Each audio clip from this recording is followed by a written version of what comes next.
एक छोटे से गांव में अर्जुन नाम का एक लड़का रहता था। वह बहुत मेहनती और सीधा सादा था। उसके पिता एक गरीब किसान थे और माँ घर संभालती थी।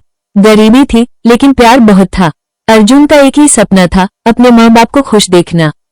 वो दिन रात पढ़ाई करता था, खेत में भी काम करता और रात को लालटेन की रोशनी में पढ़ता। गांव के लोग अक्सर कहते, इतनी मेहनत करके क्या होगा, नसीब में जो लिखा है वही मिलेगा। लेकिन अर्जुन हार मानने वालों में से नहीं था। एक साल गांव में भयंकर सूखा पड़ गया। फसलें बर्बाद हो गई, घर में खाने तक की कमी हो गई। अर्जुन के पिता बीमार पड़ गए। घर की जिम्मेदारी अब अर्जुन के कंधों पर आ गई। उसने शहर जाने का फैसला किया, नसीब बदलने के लिए। शहर में अर्जुन को बहुत मुश्किलें आईं। कभी मजदूरी, कभी होटल में काम, दिन भर काम, रात को थककर फुटपाथ पर सोना।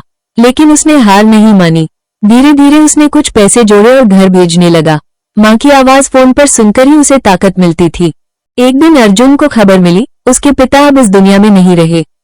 उसकी दुनिया जैसे टूट गई। वो तुरंत गांव पहुंचा, लेकिन अब बहुत देर हो चुकी थी। पिता की चिता जल रही थी और अर्जुन सिर्फ रो सकता था।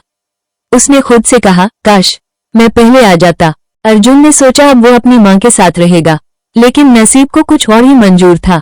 कुछ महीनों बाद उसकी माँ भी बीमार पड़ गई। इलाज के लिए पैसे कम पड़ गए। अर्जुन ने पूरी कोशिश की, लेकिन वो अपनी माँ को भी नहीं बचा पाया। अब अर्जुन पूरी तरह अकेला था। न माँ, न बाप, सिर्फ यादें और पछतावा। वो अक्सर आसमान की तरफ देखता और सोचता, क्या यही था मेरा नसीब। एक दिन वो उसी खेत में बैठा था जहाँ कभी वो अपने पिता के साथ काम करता था।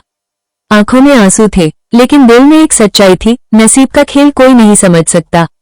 कभी मेहनत जीत जाती है और कभी नसीब सब कुछ छीन लेता है। नसीब हमारे हाथ में नहीं होता, लेकिन कोशिश करना हमारे हाथ में है, क्योंकि कभी कभी कोशिश ही हमारी सबसे बड़ी जीत होती है।